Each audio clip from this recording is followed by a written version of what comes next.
Bonsoir, je m'appelle Sarah, au cas où vous ne le sauriez pas, et je vais me présenter un petit peu. Ok, ça fait la meuf qui copie trop Carrie Bradshaw dans Sex and the City à taper sur son petit clavier d'ordinateur tout en écrivant ce qu'elle pense. Bon, en beaucoup moins chic, je vous l'accorde, mais c'est pas grave, tant pis. Donc, j'ai 20 ans, et comme vous l'auriez sans doute compris, je suis une fille banale, très banale, extrêmement banale, en gros parfaitement ordinaire. Et sachez qu'une fille ordinaire ou banale a plein de choses à raconter, hein. Il n'y a pas que les filles extraordinaires dans la vie. Bon, ok, je vous l'accorde, elles sont vachement cool et intéressantes. Donc c'est promis, je vais faire de mon mieux pour pas vous ennuyer, ou du moins ne pas tout de suite vous endormir. Bon, on commence peut-être un peu mal avec un sujet un peu déprimant, avec ce début d'automne et Monsieur été qui s'en va loin, très loin. Ah, l'été, on va pas se mentir, hein, c'est quand même une période vachement agréable, hein, avec le soleil, le sable, la plage, les baignades et la fainéantise. Ah oui, la fainéantise. Donc je vous présente ma deuxième maison, là où j'ai passé une bonne partie de mon temps cet été. Le pauvre, il a encore la trace de mes fesses sur lui. Mais bon voilà, septembre est arrivé avec son temps plus que merveilleux. Et je peux pas trop bronzer dans mon jardin. Voilà. Oui, en parlant de bronzage, comment vous dire, je ressemble, en vacances ou pas, à un vieux cachet de Doliprane périmé. J'ai souvent, très souvent quand je rentre de vacances, la petite blagounette. T'es parti où en vacances pour avoir un temps comme ça? Au Groenland? Voilà, merci beaucoup, cordialement. J'ai passé mon été à essayer de plus ressembler à un fantôme, connasse. Adorable. Étant étudiante et un peu beaucoup sorcière, j'aime bien me concocter mes petites potions de beauté. Je me la joue un peu Hermione Granger, en 1000 fois moins belle, on est d'accord? Parce que moi aussi j'ai envie de me rapprocher même un tout petit peu de la couleur caramel et du chocolat que je trouve absolument magnifique. Commençons par la peau.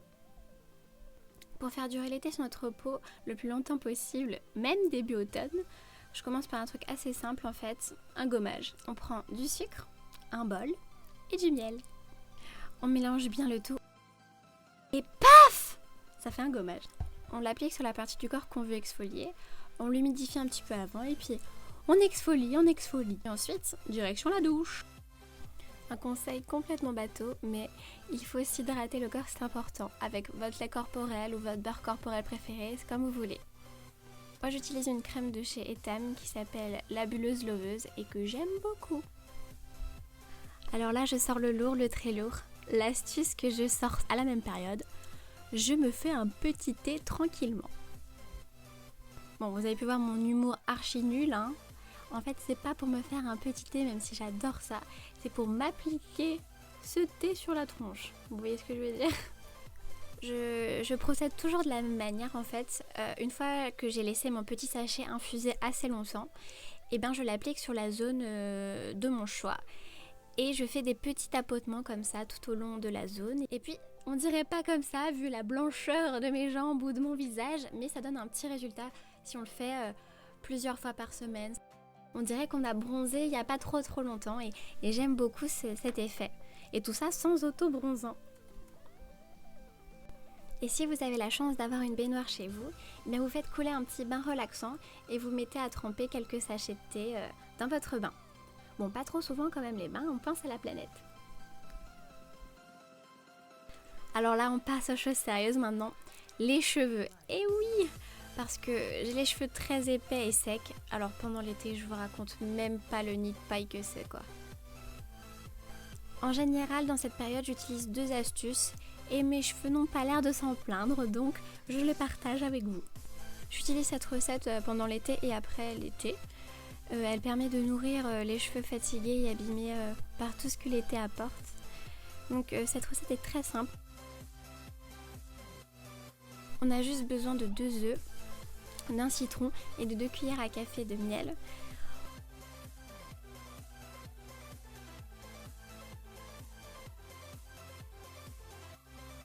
On bat tout ça ensemble jusqu'à obtenir un résultat homogène et que tout soit bien mélangé.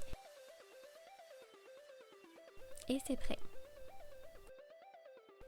On l'applique ensuite sur toute la chevelure. Moi j'insiste énormément sur les pointes parce que c'est là que mes cheveux prennent le plus cher et sont le plus abîmés. Ensuite on fait un vieux kiki qui passe bien. On s'en fiche hein, de la beauté du kiki ou... Ah oui, kiki pour moi c'est un chignon. Hein. Voilà. On va laisser reposer 10 minutes. Ensuite, direction la douche et on rase bien et surtout essayer de rincer à l'eau tiède voire un peu froide parce que ce serait dommage que l'œuf cuise sur nos cheveux. Voilà, l'expérience a été testée, c'est pas terrible. C'est pas terrible du tout. Comme j'ai les cheveux extrêmement secs, j'utilise une autre astuce pour bien nourrir mes pointes. Une astuce complètement bateau encore une fois, je crois que c'est le mot préféré aujourd'hui. C'est que j'utilise un peu d'huile d'olive que je verse dans un pot pour le mettre sur mes pointes. Je couvre avec une serviette que je viens bien fixer sur mes cheveux. Voilà, toujours une tête de dessin animé. Aujourd'hui c'est Todd, bonjour. Et je le laisse poser toute la nuit. Et évidemment, rebelote le lendemain matin, on rince. Et bien, surtout que l'huile d'olive, hein, c'est une huile, hein, donc faut vraiment insister. Après voilà, mes cheveux ne s'en plaignent pas. Ils sont plutôt contents parce que, hein, vu tout ce que je leur fais subir, les pauvres.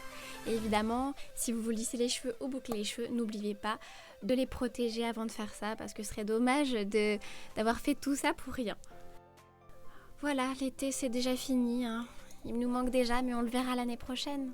Pour tous ceux qui n'ont pas eu la chance de partir cet été ou qui ont travaillé tout l'été, je vous promets qu'on ira s'abîmer la peau et les cheveux en vacances tous ensemble.